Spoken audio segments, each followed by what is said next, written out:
No Anwar, no DAP.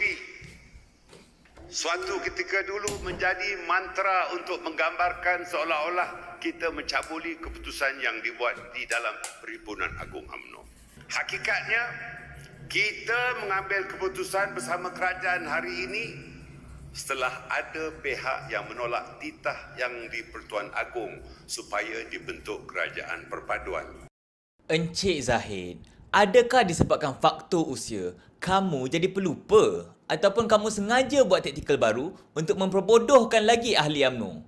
Keputusan Mentera No Anwar dan No DAP dibuat pada PAU bertarikh 28 Mac 2021. Tak lama kemudian, kurang dari 2 minggu, tersebar satu audio rakaman mirip antara Encik Zahid dan cikgunya iaitu Encik Anwar pada 7 April 2021. Saya dah 22 tahun baru saya follow Perhimpunan Agung UMNO.